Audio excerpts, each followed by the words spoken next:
Most of our congregation was going to be absent today from one reason or the other. So today I'm teaching from the house, just kind of taking a day of ease here and actually having an in-house Shabbat.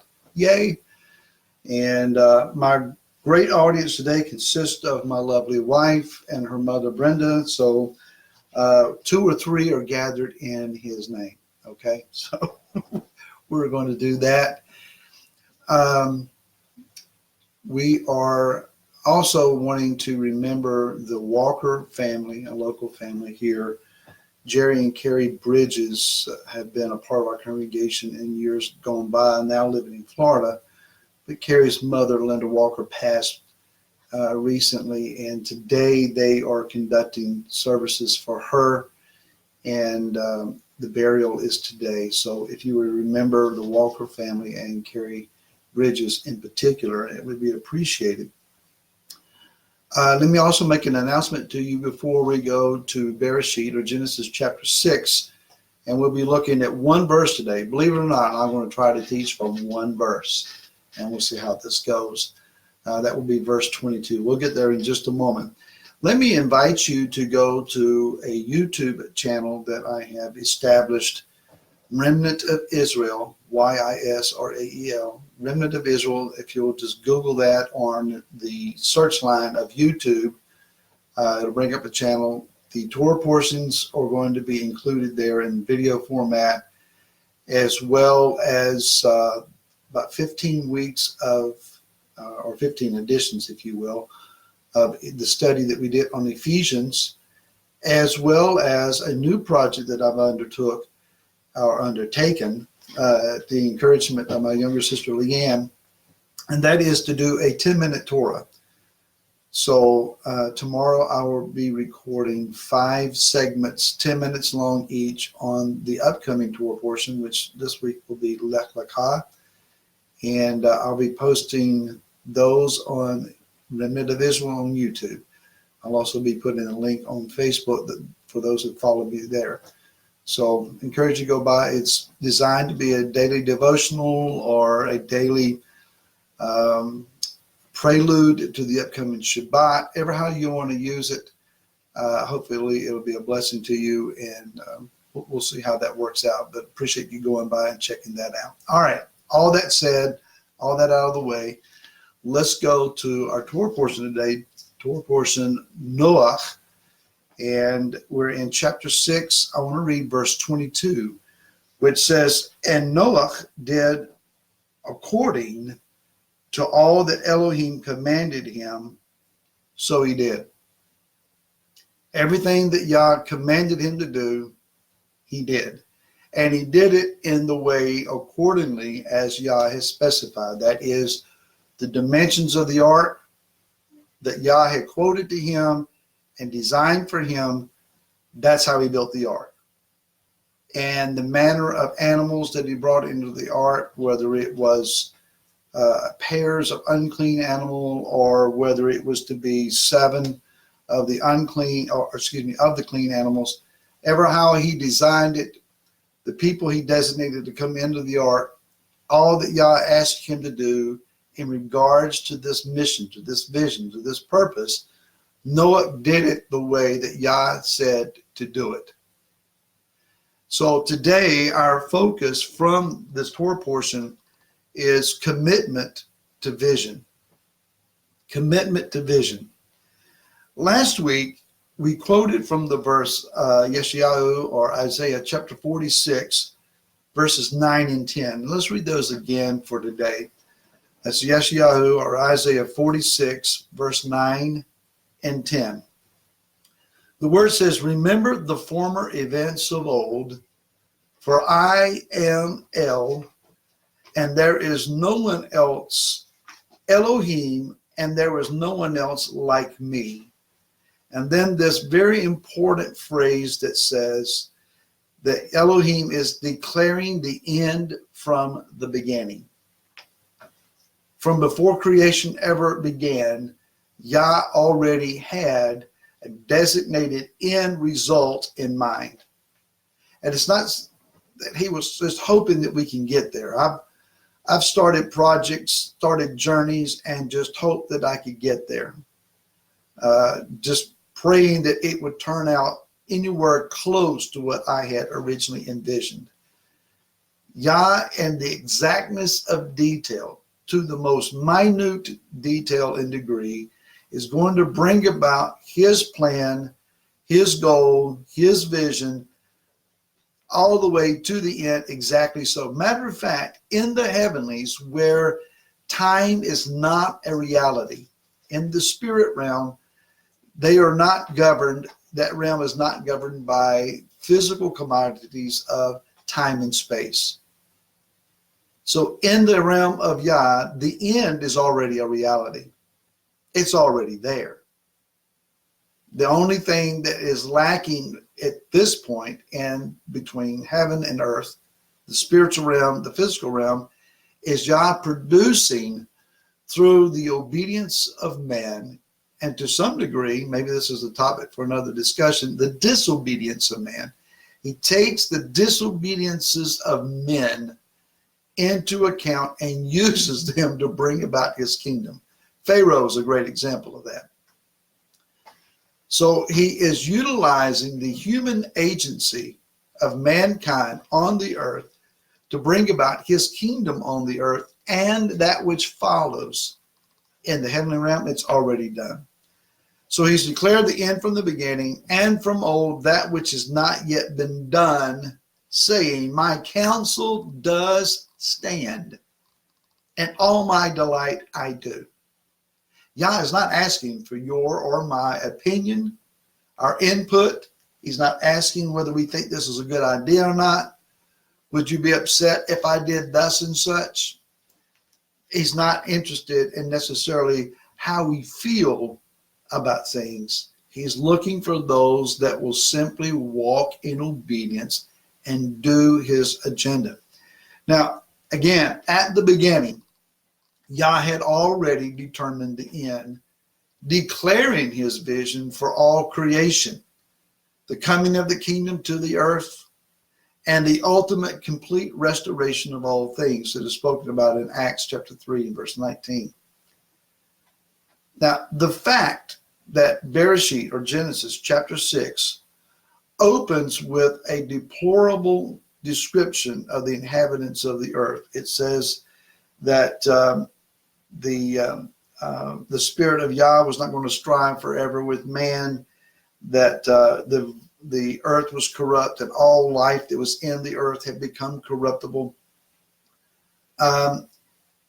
The Ruach no longer being willing to strive with mankind. I mean, when the Ruach has given up on the majority of mankind, think of that. The Ruach no longer will strive with the majority of mankind because they do not have a heart that can be sensitive at all, totally desensitized to a wooing of the Ruach.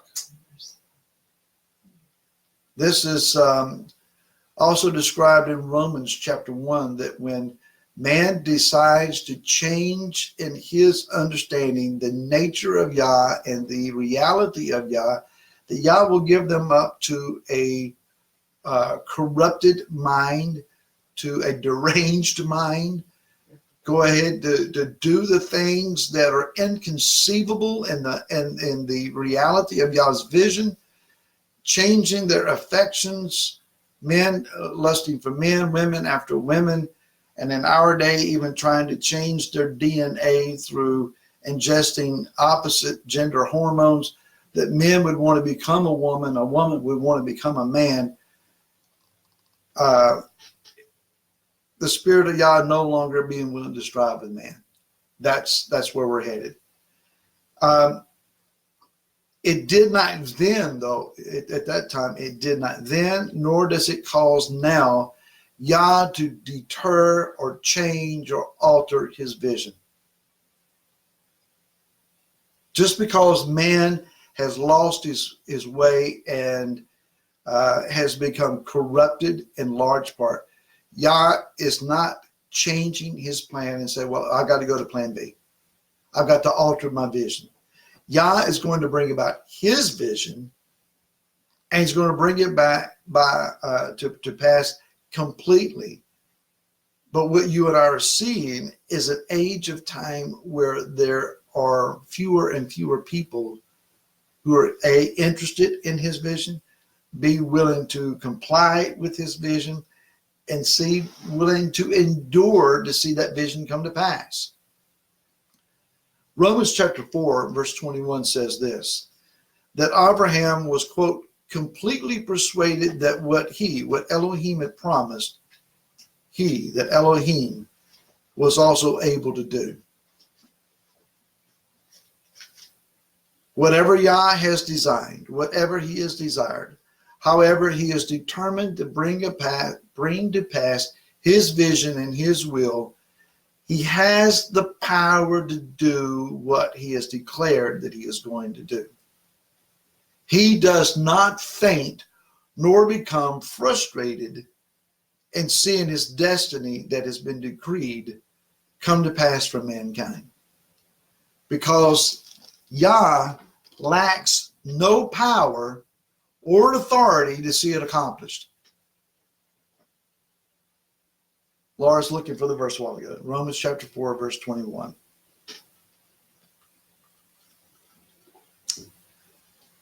Yah lacks no power in seeing his decreed vision come to pass, because, simply put, he is forever able. If you hear nothing else today, hear this.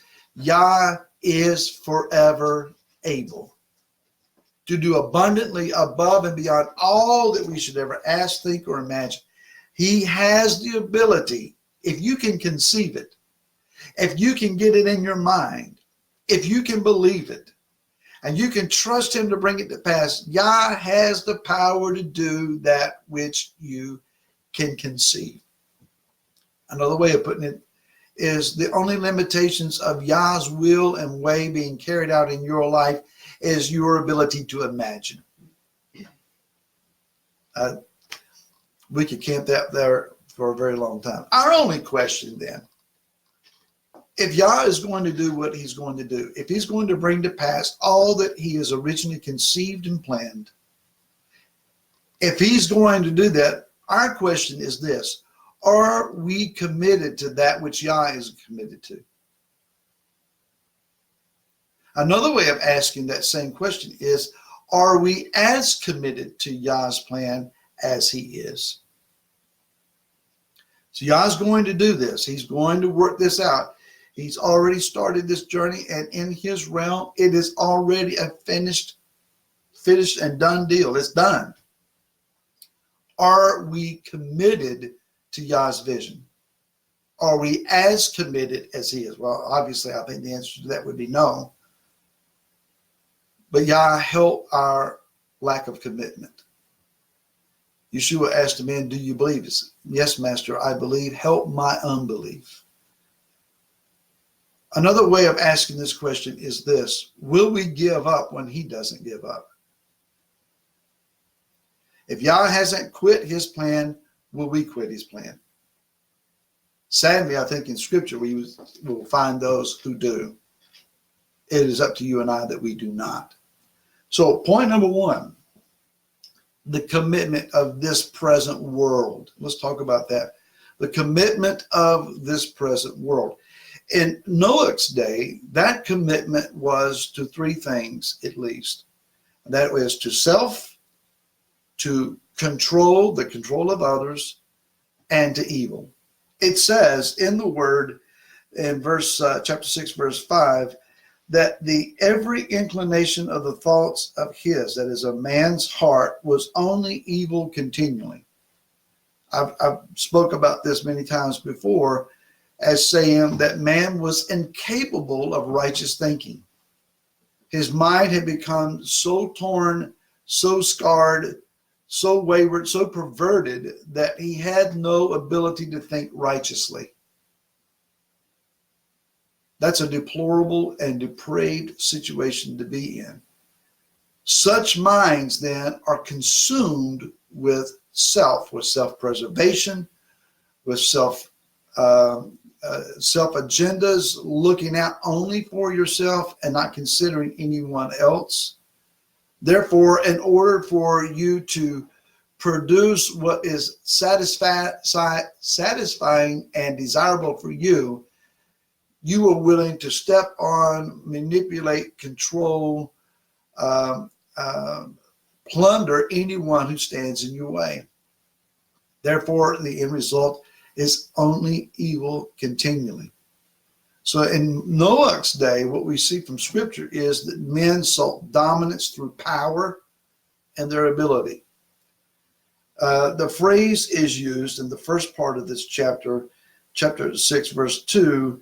It references the sons of Elohim, B'nai Elohim. A lot of what would I say, pulpiteers, theologians, teachers, etc., have run a very fast race claiming the sons of Elohim are what's referred to later on in verse 4, the Nephilim. The Nephilim thought to be those equated with giants. May or may not be the case. It depends on what translations and word usages you go for. But B'nai Elohim are not necessarily fallen angels. Nephilim meaning those who fell or falling or the fallen ones. That may or may not be the exact same thing. Another way of looking at this, just simple translation of the word or the phrase B'nai Elohim, is sons of powerful ones. The descendants of the power people. Those who hold authority, families, dynasties of monarchies is a way of the ruling class, the elite families. Here in America, we have a power struggle in our government because there are those who see themselves as the elite ruling class, now being led by one who is outside that class, and there's a great animosity taking place. Rabbi David Rosenfeld from Aish.com says this, quote, most of the commentators to the Torah actually understand the verses not to be referring to supernatural beings, such as angels, but to the judges and to the noblemen, the people of power. Their privileged sons would forcibly take whomever they wanted as wives, because it talks about how that these B'nai Elohim saw the daughters of men that they were good. Rashi's commentary talks about not that they were good, but when they were good. That is, that when they were their most beautiful presentation is when they would stand under the chuppah or at their wedding day.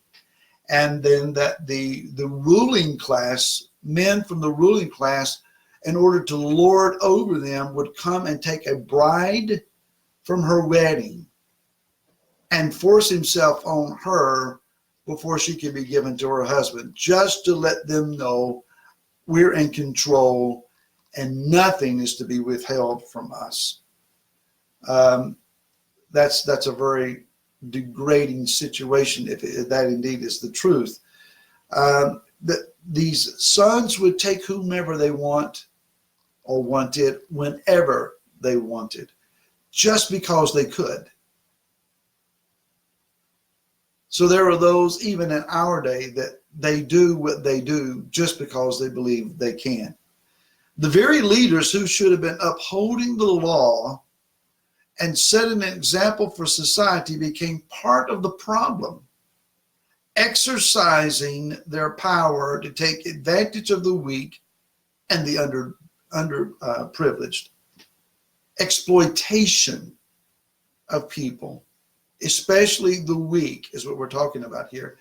Yah makes it very clear that the widows and the orphans, some of the most underprivileged people in all of the community of Yah, he said, if we exploit them, if we take advantage of them, if we harm them in any way, those two classes of individuals belong to him and that he will repay. You do not want to mess with widows or orphans because Yah is watching and he's paying attention. Matter of fact, he gives favor to those who cater to the needs of such individuals.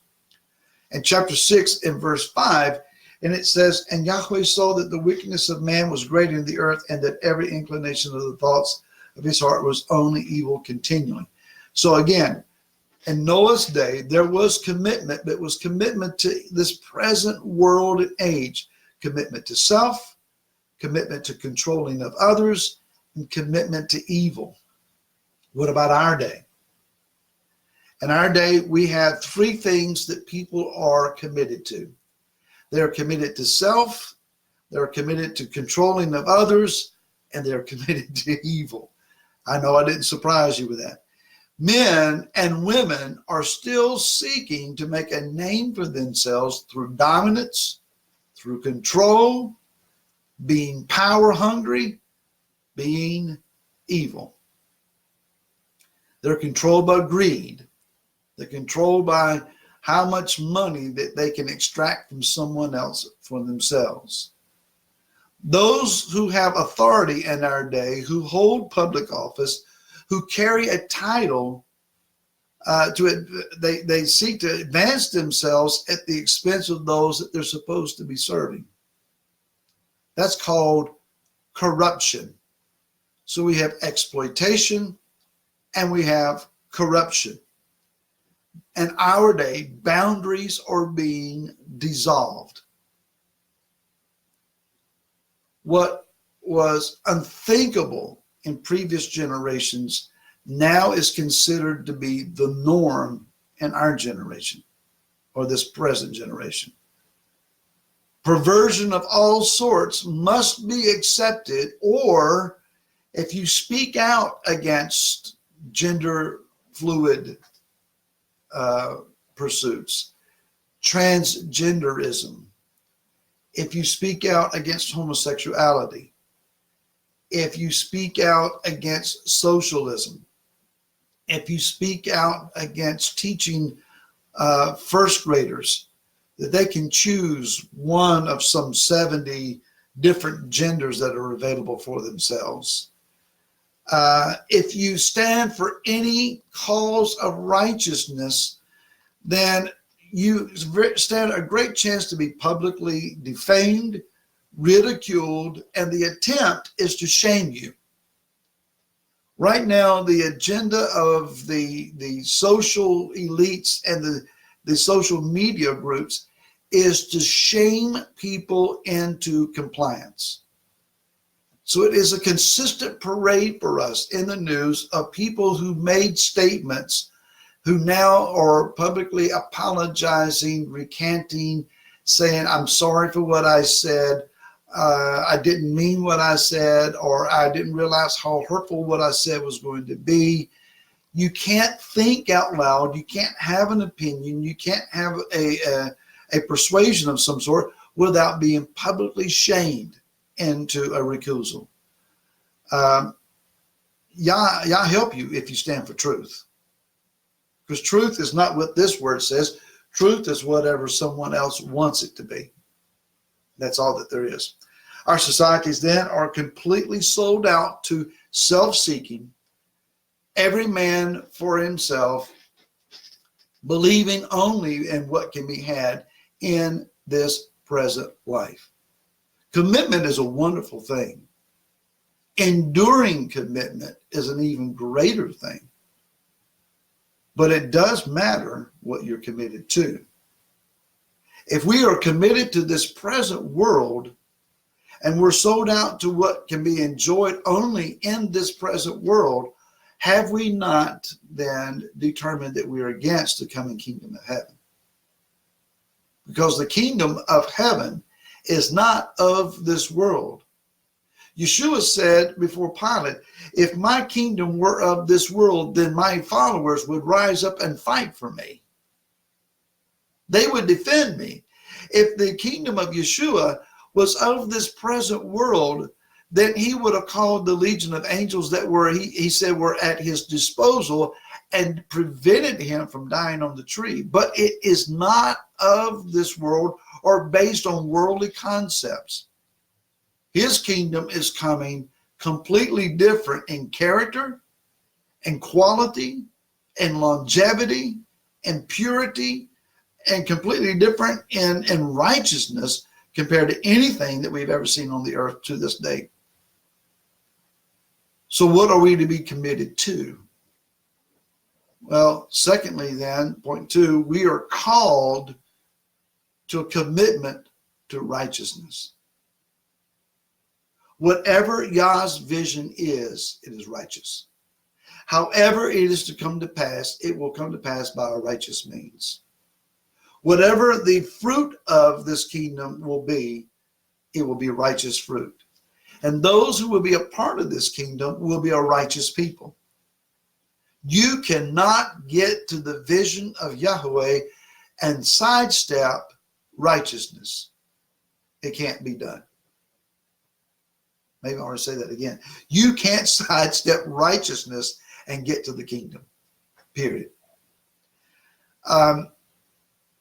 Let's begin again with Noah. Noah, it says in chapter 6, in verse number 9, that he was a righteous man. He was, Hebrew word here, Sadiq, one of elevated righteousness. He was a Sadiq, but he was a Sadiq in an evil generation.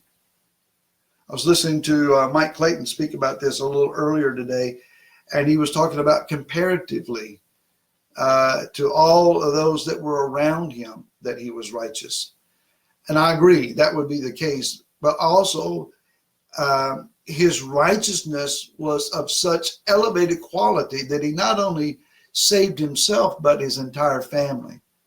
In other words, his righteous influence was not only over himself and maybe his wife, but his sons were, at least at that point, righteous. Ham began to demonstrate something different later on. And that his sons' wives were a righteous people. To be righteous in contrast to the rest of the world is a tall order. How many of us are encouraged in our walk in pursuit of Hebraic focus of life? We're embracing Shabbat and the feast days, and we're seeking to walk according to the Torah commands. We wear tzitzit on our clothes and so on and so on.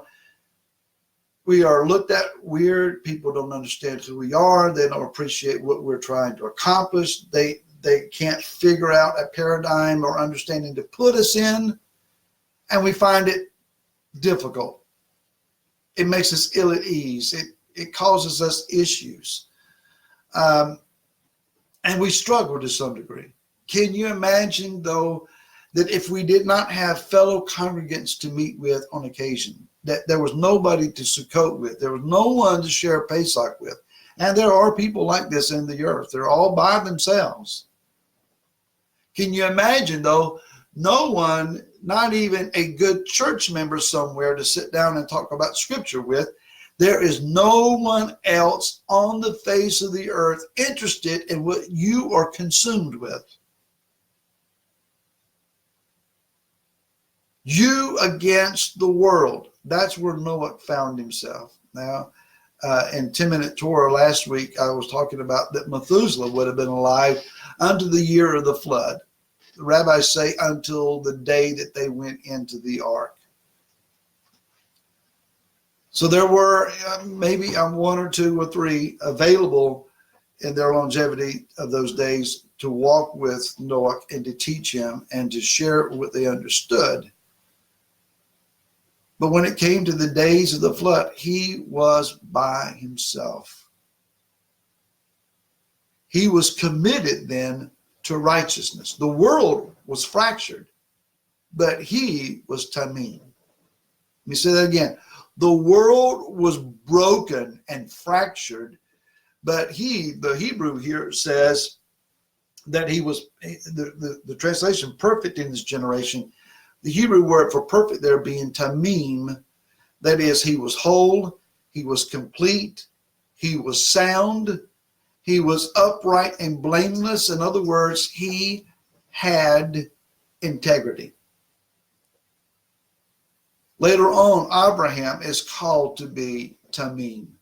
In Bereshit 17:1, Yah says, I am El Shaddai, walk before me and be, most translations say perfect, the Hebrew word there, again, Tamim, walk before me and be whole, wholehearted, complete in your devotion. Be sound in your righteous reasoning, upright and blameless. Have a sense of integrity. Someone wise many, many years ago in my teen years identified or described integrity as who you are when you're by yourself. When no one else is looking. If you could do wrong and get by with it, yet you do what is right instead, you have integrity. In Shemot, Exodus chapter 12 and verse 5, considering the Pesach lamb, it says, let the lamb be a perfect one that is Tamim. That lamb represents Yeshua the Messiah. Whatever we believe to be indicative of, descriptive of, pointing to Yeshua, it must be Tamim.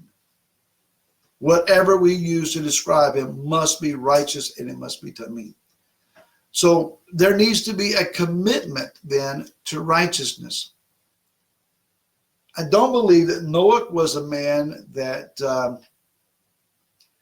took a year off from art building to kick up his heels and see what the world was really like. I don't believe his sons experimented and said, well, Dad, that's what you say. I'm going to go over and see what the rest of the world says. I believe they were committed as he was committed to standing in righteousness. Because the very existence of mankind, the continuing of mankind was at stake. If Noah did not do what he did, mankind would have ceased to exist. Now, what would Yah have done then? We will never know. Not until we get to the kingdom. Maybe someone will ask that question.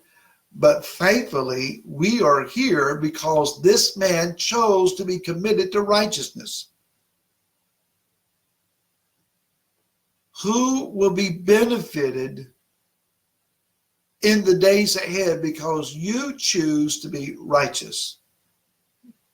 Who will be cursed if you choose to not be committed to righteousness and walk in self-reliance, self-seeking, controlling of others? If you have an agenda of self, who ends up being cursed as a result of that? So righteousness for us is not optional. Neither can it be occasional. It's not optional. It's not occasional. Being righteous in front of other people is one thing. And yes, we need that. We need some folks to learn to be righteous before others and with others. That is true. But being righteous in private and when you are alone is an even greater task. When you're alone with your thoughts, when you're alone with your own pursuits, on those days and times where you say, you know what, I got a free day, I can go and do whatever I want to do. Whatever you choose to do, whoever you choose to be, however you choose to be, let it be righteous. Sometimes folks go on vacation and they think, well, because I'm on vacation, I'm going to take the Torah, I'm going to set it off to the side, and I'm going to live, I got a free week here. I can do whatever I want. Whatever you want still needs to be righteous because it's not optional, neither is it occasional. Righteousness is not being religious, nor is it being accepted in the eyes of those who are religious. the religious people. Those who say that we are anti-SCDs. No SCDs. What is SCDs? No smoking, no cussing, no drinking.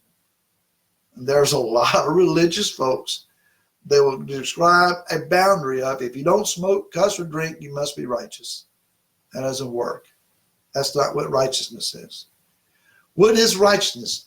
According to the word, righteousness is being just. It is seeking justice for those who need it. Having a just cause and standing up for what is right.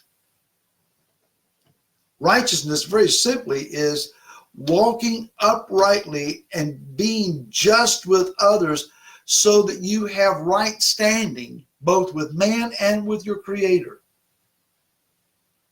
Being upright in your character and in your conduct. Walking straightly. Defending the innocent. I saw a sign someone that put out on the side of the road yesterday. And the sign, though it was very crudely painted, very amateurish, if you will, in its creation, it spoke a loud truth. It said 4,000 babies were murdered today in abortion. 4,000. The blood of the unborn, the aborted, stains very deeply the soil of this nation. And the fact that we stand by and scream, it must be legal, that abortion is justified in our estimation, marks us for judgment. The agendas of men in government to run roughshod over people, to annihilate ethnicities in our past, to steal and to plunder, to create systems of oppression and call it government benefits. May Yah have mercy on us. We're plundering people for our own benefit. It is the job of the righteous to cry out, to say something, to do something, to walk righteously and defend the innocent, to defend the oppressed. When you read the Torah, more than it talks about observing a feast day, even more than talking about Shabbat, it talks about the need for you and I to defend the fatherless, the widows, the orphans, those that are oppressed, to make sure that those that are in need have their needs met, to stop thinking only about yourself and look around with your eyes open and see where the hurt is, where the need is, where the lack is, and do something about it. Well, let's pray. Prayer does no good until you get involved. We can cry out to the heavens, but when the answer from the heavens returns to us, it requires you and I to put our hands to the answer and make it happen. Just a thought. So righteous then, it is the righteous that Yah calls to join him in his plan to bring his kingdom to earth. I want to say that again. When Yah is looking for participants in his vision, he's not only looking for those that are going to be committed to his vision, but those that are righteous in their commitment to his vision. These are the ones then that will comprise the kingdom of heaven on the earth. Because the kingdom will require a different ilk of people than those that are consumed with this present age. If you're sold out to this present age, you cannot be sold out to the kingdom of heaven. Finally, number 3. And This may take a little while, but let's work through this. We are granted Yah's vision. We are given Yah's vision. When Yah opens our eyes to the Word, He is inviting you and I to become a participant in what He is doing. Again, it's already done in the heavenlies, but He is now bringing it to pass in the earth, utilizing human agency by His choice, by His decree. Yah's vision is His determined destiny. It is His determined plan. And He chooses to give this plan to us. So, as we read, Noach did according to all that Elohim commanded him, so he did. Noach did his job and completed his mission. The Midrash says that Noach labored for 120 years to build the ark, which is also the number of the days of a generation at that time, that men would live an average of 120 days, or 120 years, excuse me. Noach was 500 years old when his sons were born. We find that in chapter 5. It says that he was 600 when he entered the ark. Then it says in the middle of chapter 6 that he is going to bring a flood that will destroy all life on the earth. But he said, my covenant with you, and you shall come into the ark, you, your sons, and your wife, and your sons' wives with you. His sons were either married or were in preparation of being married or had a concept of being married while the ark was being built, or at the time that the instructions of the ark was being given. Somewhere within 100 to 120 years, then it would seem that Noach built this ark. 100 to 120 years. For you and I to stay committed to anything beyond a week is an amazing feat. How many of us started out at some point and say, I'm going to change my diet? And we change our diet and it lasts for a day, 2, 3. Laura and I have gone through a detox program on occasion, and it's tough not to cheat on your new diet. It's hard to stay fully committed to something. I'm going to study the Torah on a daily basis. Well, it's not convenient today. I've got something else to do. I'm going to keep Shabbat every Sabbath or every Shabbat this year. Then something's going to challenge that. In order to stay committed indefinitely, you have to be sold out to it. And you have to defend it from everything else that will come to challenge it, because it will be challenged. The very day you say, I'm going to be a keeper of Shabbat, something is going to challenge you. You have to be shomer. You have to guard the Shabbat, or you will not guard. You will not keep it. You have to protect it. Let's put it this way. If chapter 6, verse 22 did not happen, then chapter 7, verse 1 would not happen. Verse 22 of 6 says that Noah did according to all that Elohim commanded him, so he did.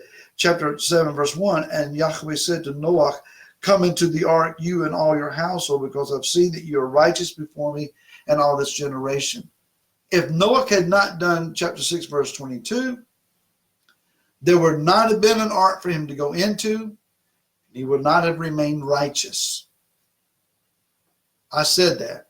If you fail, once you receive the vision of Elohim, if you fail to pursue that vision and are not committed to that vision, you stand a great chance of losing your righteousness, because you will choose something other than the desire and the will of Yah, and you will become the pursuer of that which is self-desired.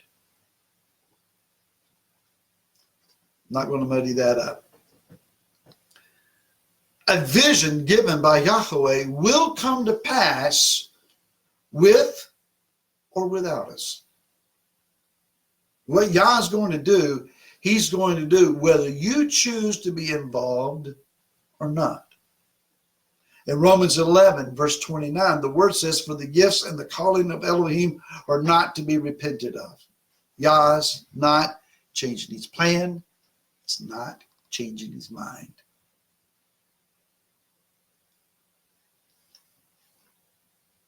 When you have a vision, when Yah gives you a design, when Yah gives you an element of his plan to be involved in, when Yah selects, he calls you. We don't hear very much preaching or teaching anymore about being called of Elohim, being called of God, we should say.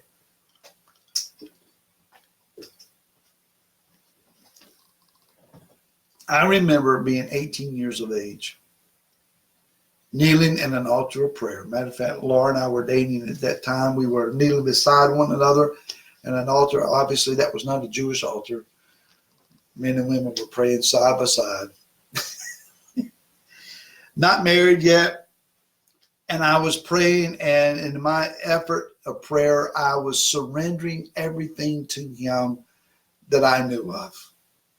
Yielding and yielding. And what I heard very, very clearly was, Barry, I have called you to preach my word, and you refuse to do it. I was only 18. I have called you to preach. Now, I've done a lot of things in ministry, but the reality is, and I'm getting back to it after spending many years teaching, is to come back to the gift of preaching. We don't understand preaching very well in Hebraic roots because we have become so teacher-oriented, not knocking the gift of teaching. We need it. We need it desperately. And I applaud those who are teachers. But in this day, we need shepherds and we need preachers. We need those who will prophetically proclaim powerfully the word that is in this book. Anyway, that night I said yes to that call. Father, if you will go with me, if you will help me, then I will preach. That changed my life. That completely changed my life. Now, I have found this to be true, that those that Yah will call, he will also equip. He calls and then he equips the called. Let's consider Noach. When he gets off of the ark, he does not build a construction business and start building furniture and homes and buildings. He plants a vineyard. From that, I see personally that Noach was a man of the field, a man of the soil. He's planting a vineyard. But Yah called him to build an ark. Not necessarily because he had construction skills.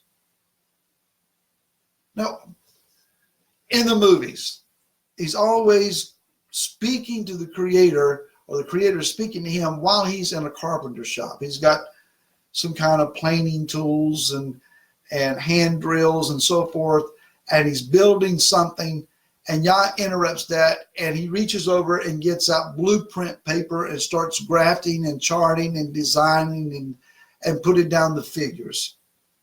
I don't believe that happened. My opinion, he was out in the field. He was working in the fields when Yah began to speak to him and give him an understanding. I'm bringing judgment in the earth, and I need you to build an ark, a means, a vessel of escape. And this is how big I want you to build it.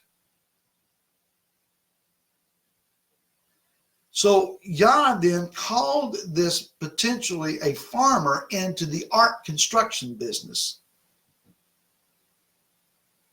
That meant then that this farmer had to go cut some trees.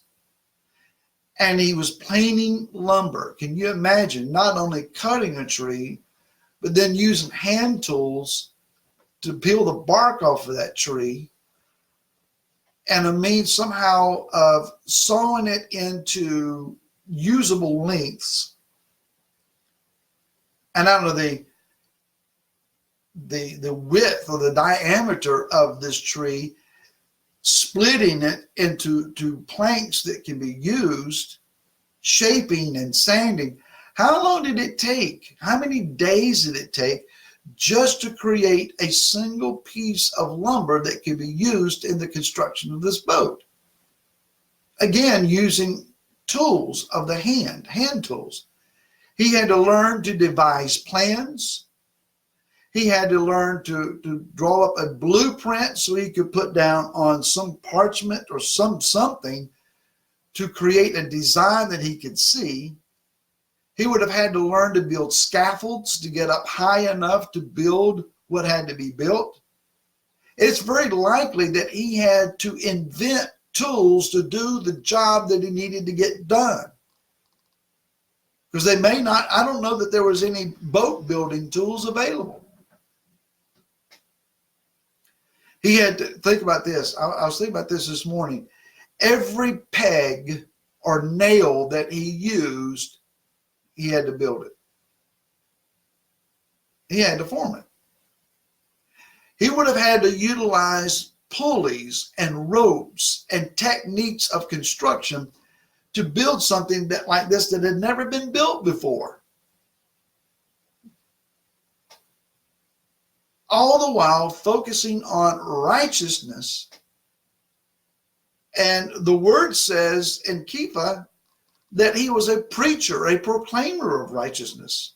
For the duration of the construction of this ark, every day by building that ark, he was proclaiming righteousness to the eyes of an evil generation who very likely would have ridiculed him for building a boat that was nowhere close to the water.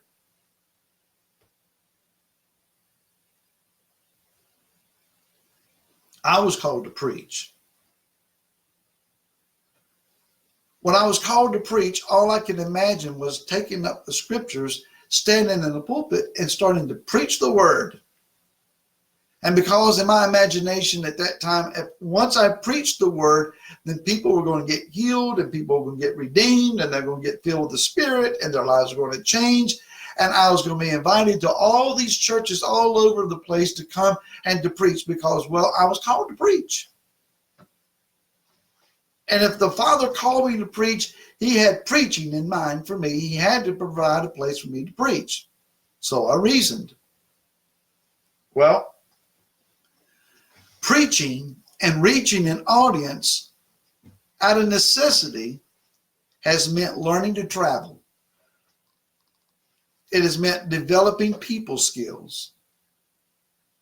It has required me to develop the ability to be an administrator over a congregation and ministry.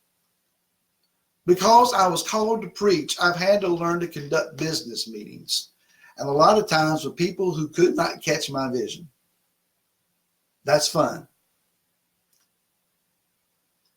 Being called to preach has required us to live on a very small budget as a family and to move on multiple occasions. Preaching then to a new congregation that had no previous relationship with me. That's a barrel of monkeys of laughter. I can tell you that's a lot of fun. It has meant developing plans and strategies to get projects done and events coordinated. I'm not an event coordinator, but there have been times and occasions that because I was the one called to preach, that fell to me.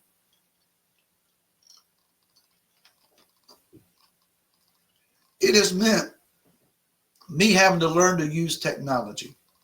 Right now, there's a camera in front of me running into a computer that is feeding this video through the internet on pages on the internet and I will be downloading this and transferring it to another venue on the internet.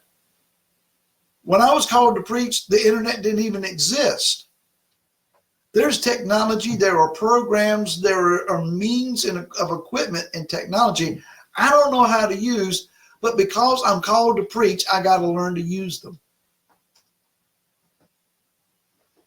When you add to this, I'm also a minister in music. Laura and I sing and do worship and that kind of thing. When I was in my first church pastoring, it was very necessary that someone help lead the singing. So I did that. And the music was very basic. So I needed to develop vocal skills. I needed to learn how to breathe and sing at the same time. That's a necessity. I had to learn to play an instrument, so I taught myself to play the guitar. I needed to write music, so we would have songs to sing, so I had to learn to write songs. To help me with that, Yah arranged for me to work in a local music store for 10 years. And for 10 years, when I would go to work, I was going to school, learning how to work and repair guitars, PA equipment, amplifiers. I learned to do maintenance and repair. I learned how to work on tube amplifiers for my guitars, and I learned how to mix sound and arrange a stage for live performance. Y'all didn't send me there just to give me a paycheck. Matter of fact, the one I got wasn't that great, but nonetheless, he sent me there to take me to school, to learn. There were a lot of times I would complain to him, Father, you called me to preach. Why am I going to this store to sell guitar strings? I was called to preach. To get the job done means I've had to broaden my skills in areas that may not be primarily associated with my calling, but they help me to get my calling done. Commitment to Yah's vision means at times you've got to apply yourself in areas that are not convenient or even comfortable to you. They may, in your estimation, lie way outside your calling, but Yah is teaching you, encouraging you, and enabling you to get the job done in a more effective and efficient manner. And if we get all pouty and stubborn and fold our arms and stomp our foot and complain that this is not what I'm called or anointed to do, then we stagnate ourselves. In other words, when you get a vision, sometimes you have to broaden your ability to get the vision done. Because the vision is never about one single thing and only one single thing. And in the middle of all of this, I guarantee you that what it will involve more than you will ever be comfortable with is people. Rashul says, if I speak with tongues of men and angels, and I do not have charity or compassion or a willingness to help people, I'm nothing. If I accomplish all these great things, if I don't minister to people, if it's not about people, it's not about giving and encouraging someone else, I've missed the point. Yah's vision always includes people. And more than likely, it will include the people you are not interested in or focused on.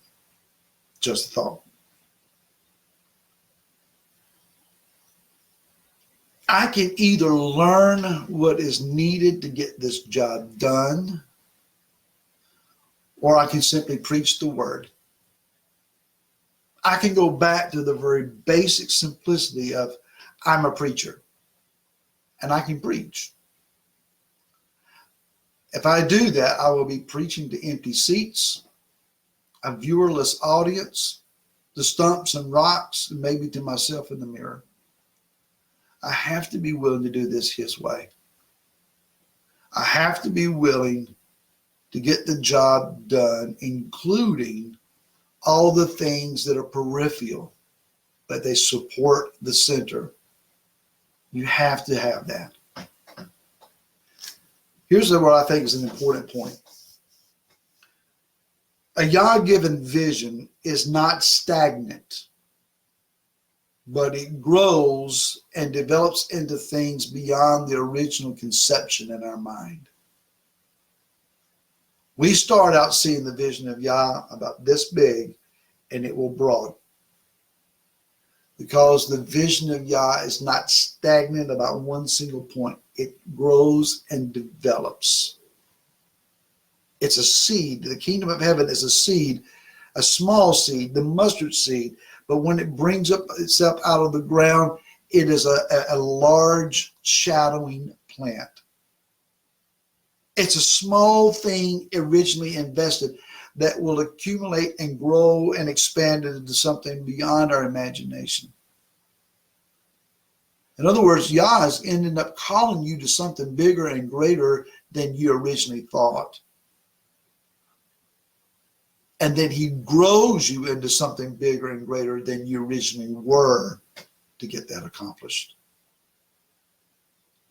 So as the vision grows, you must grow with it. As it develops, you must develop with it. Final thoughts. I want you to catch this. Yah's vision becomes our identity, our investment, and our internalized dream. Our identity, our investment, and our internalized dream. Follow this line of thinking. Matthew 4:19, Yeshua says, "Come follow me, and I will make you fishers of men." He said this to fishers of fish. To men, in a lot of ways, maybe lost a bigger dream and were simply committed to doing their Father's business. But Yeshua looked at them and gave them his vision for them. I don't want you to cast nets for fish. I want you to come and follow me, learn of me, do what I do, hear what I say, watch how I work, learn to be like me as your teacher, and I will cause you to cast nets that will produce men, souls, lives. These same people then in Acts chapter 4 and verse 13, it says, "And seeing the boldness of Kepha and Yochanan, and perceiving that they were unlearned and ordinary men," so they imagined, "they marveled, and they recognized that they had been with Yeshua." What does that verse say? They caught the vision. They watched what Yeshua did. They heard what he said. They perceived his heart, and they adopted and integrated, internalized his vision for them. They changed their identity from being fishers of fish to being fishers of men. And then they began to invest in that because that's what they were called to do. It became an internal dream for them. I'm no longer about the fishing business to put food on a plate. I am in the fishing business of men being birthed into the kingdom. And that's my dream.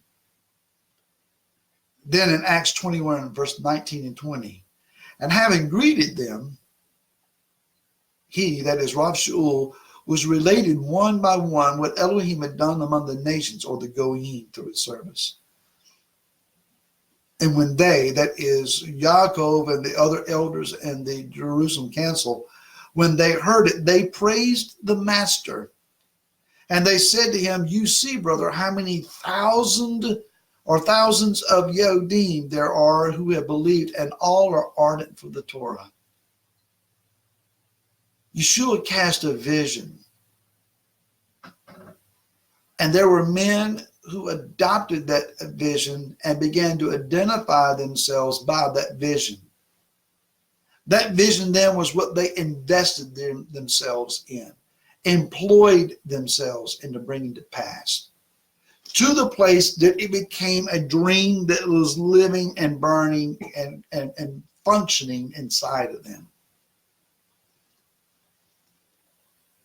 Let me say it this way. Our vision is not what we do, it's who we are.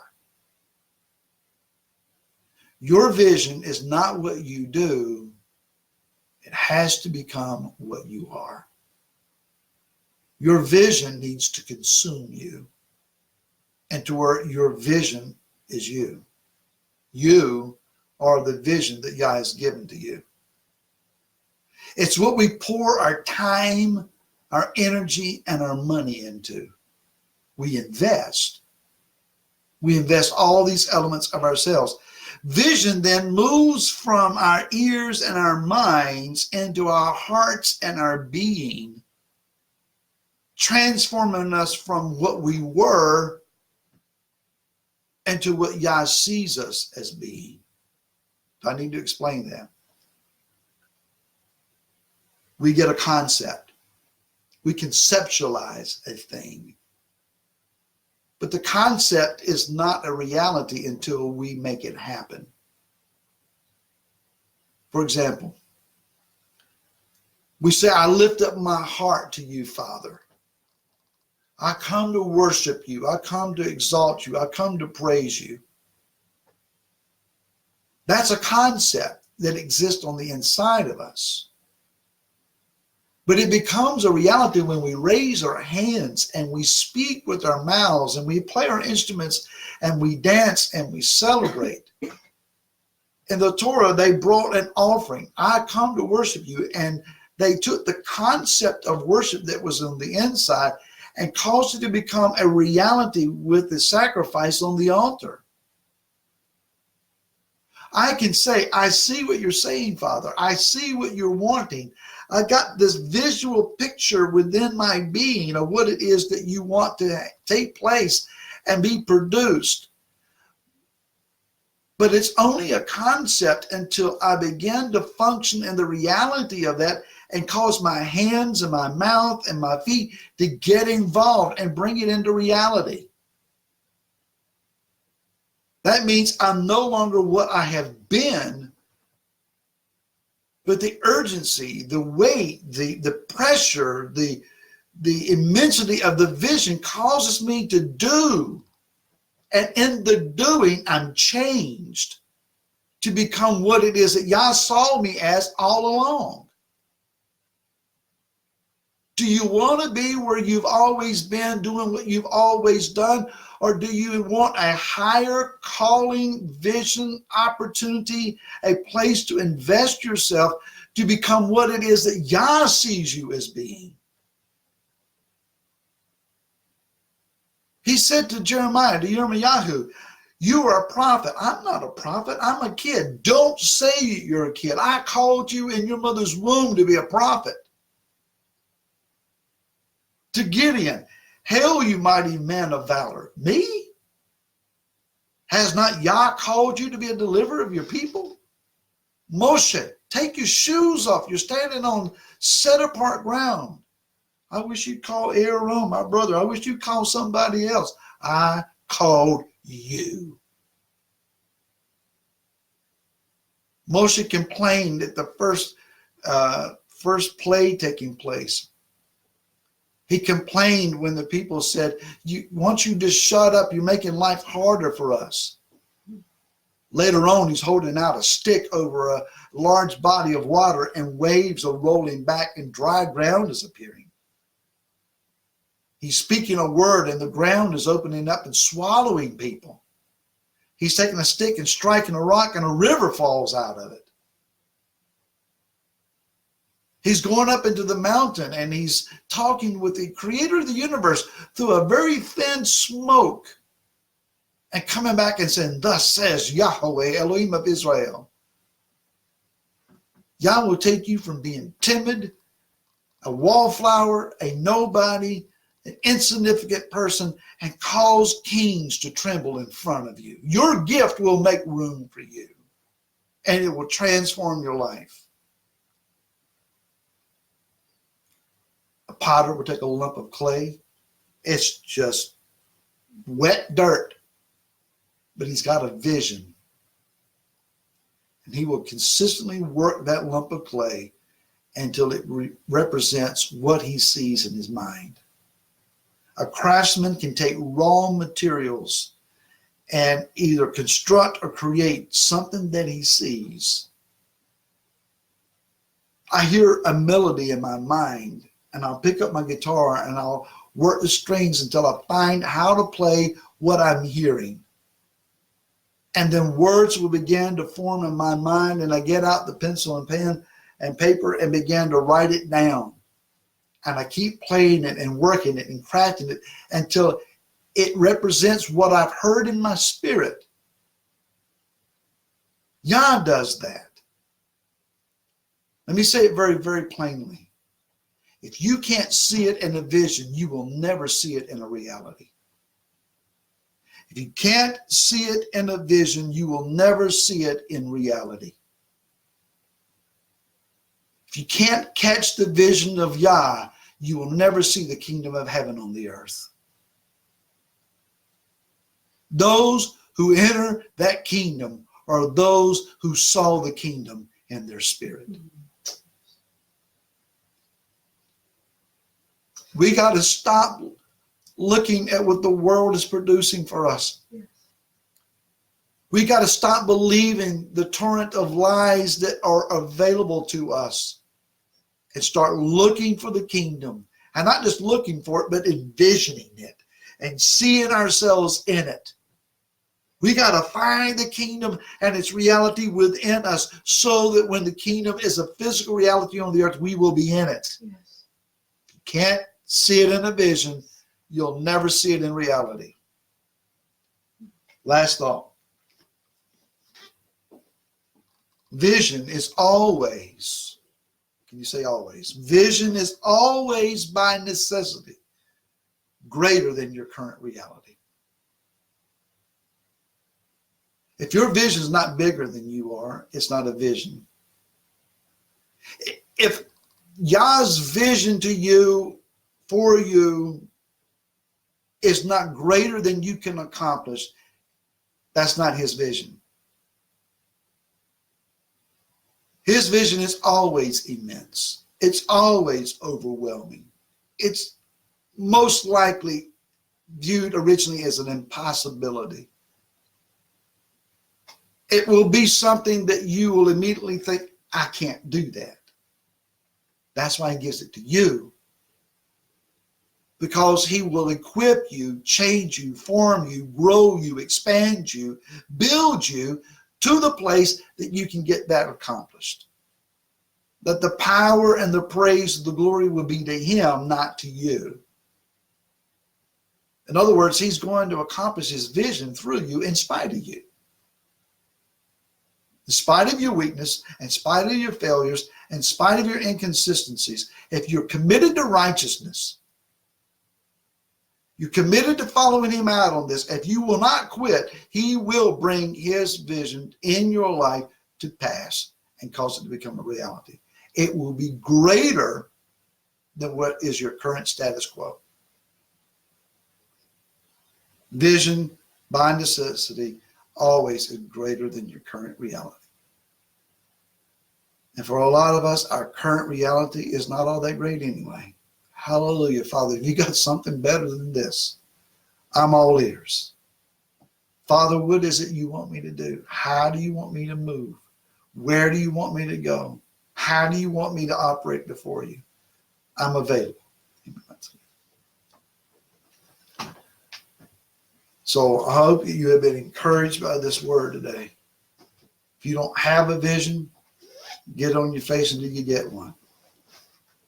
The Father will grant you the ability to be changed, to be formed that, to move in it. I want to ask you to receive the blessing of his name today.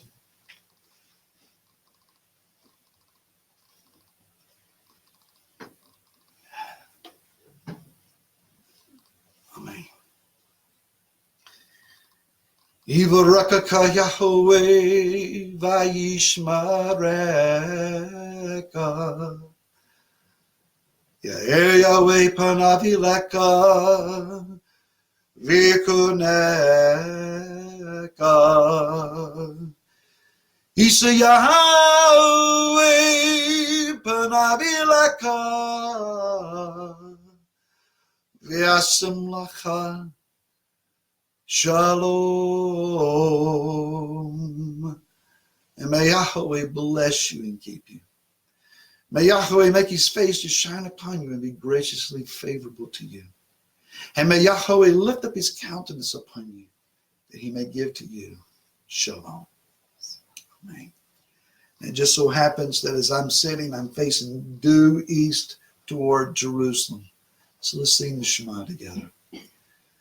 Shema Yisrael, Yahweh Eloheinu, Yahweh Echad, Baruch Shem Kavod, Malkuto,